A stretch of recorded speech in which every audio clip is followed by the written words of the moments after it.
What's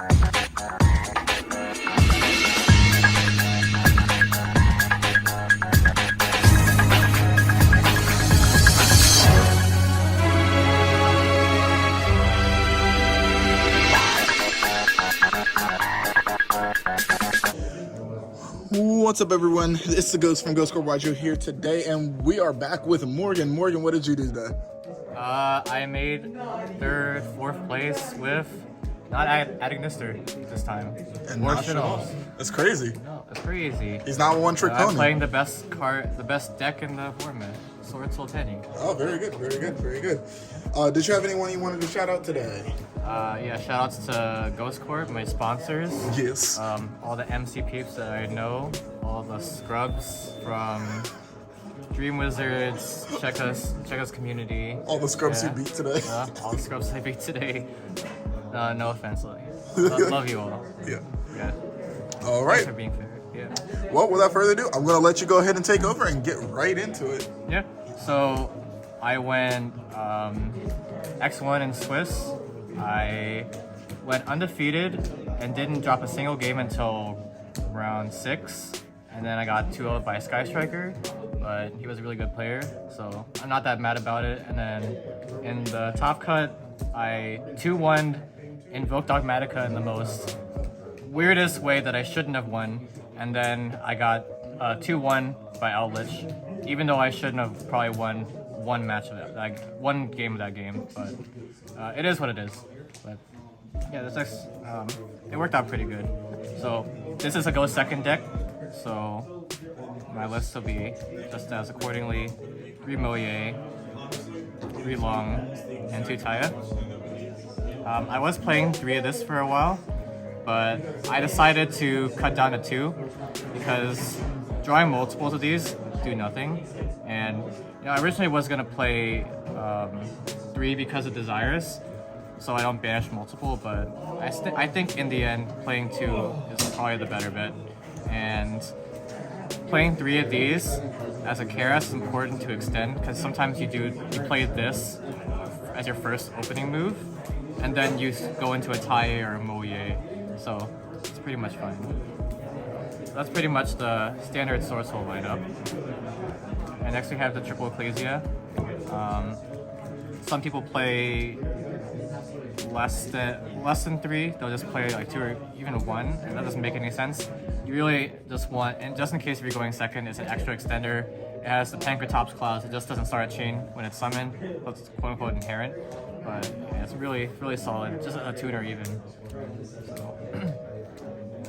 Next, we have the TENYI package. We have triple Ashuna, triple Vishuddha, and triple Adhara.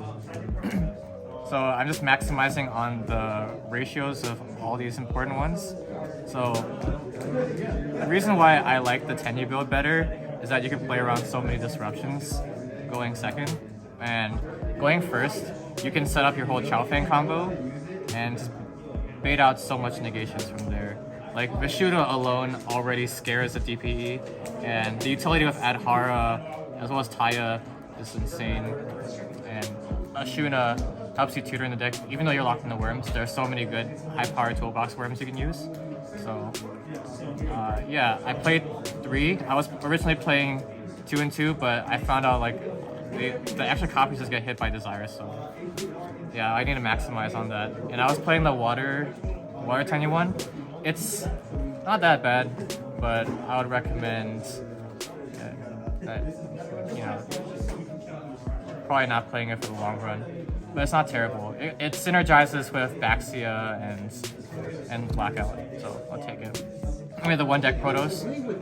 This was side deck for a while, but I decided to move to the main deck because the deck's kind of fair enough, aside from the TENYI cards. So you search this off of the Rhoda card, and then you just lock out whatever you think is good. So going blind, you call a Dark, and then they just can't summon Darks, and you just blow them out from there. So fairly good tech. That's all for the monsters. Play full Emergence, our Rhoda. Straightforward, and one Sacred Summit. You don't really need any more than that. If anything, like playing 2 It's a little bit bricky, but it still comes up often. It's still important to play. You can even revive your high power synchro monsters, so it's pretty good. I play the triple vessel for the TENYI package. So this is really a bad card if you don't have any way to get a vanilla monster. It does synergize with Taya, but like when you do get a vanilla like a monk or a token, this card's advantages is insane. You just go plus. So it's really important to have. We play triple pot, so if you want to have as much card economy as possible, and that's why we build extra ratios in our deck accordingly. So really clutch card. Since we're going second, we got our going second cards. We have Dark Ruler no more. We got double Chalice. So we really don't want to. We want to focus on the board breaking potential of this deck. So once they make a board setup, we just drop one of these, and then we only had to worry about hand traps and back row disruption.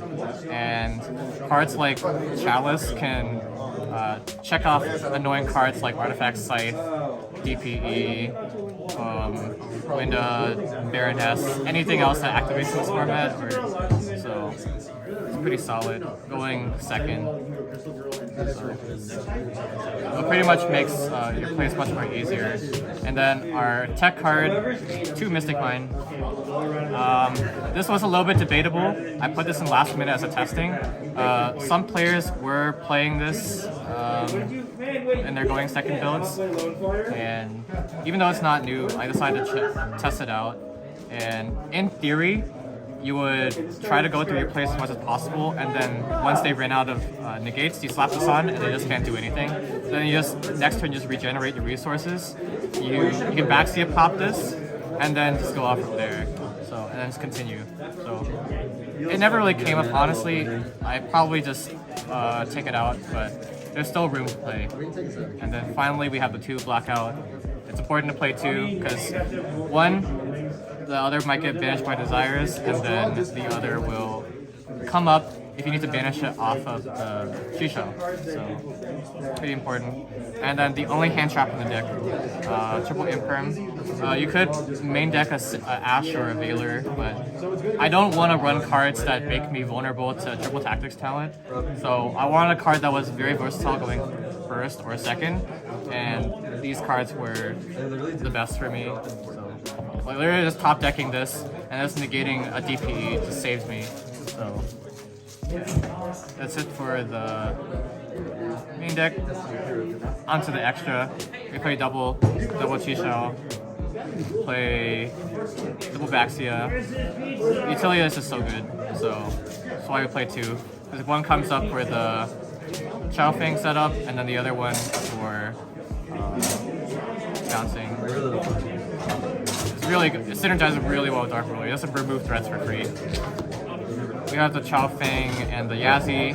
The Yazi comes up sometimes, but when it does, it just feels good. You normally just do the you set either Taya, make it level 3, or you use Adhara plus Longyuan, and then you just make this and then pop their boards. 1 Baroness, no explanation.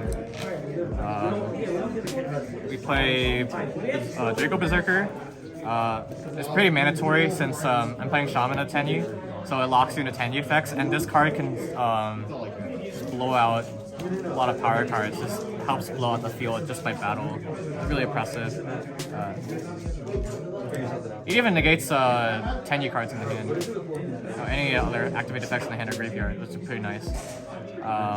We play the Chengying, pretty mandatory in the deck. He becomes a big Chungus, and surprisingly enough, like it becomes really annoying to out. So the debuff really matters. It's so clutch. We play the Ruddy Rose Dragon.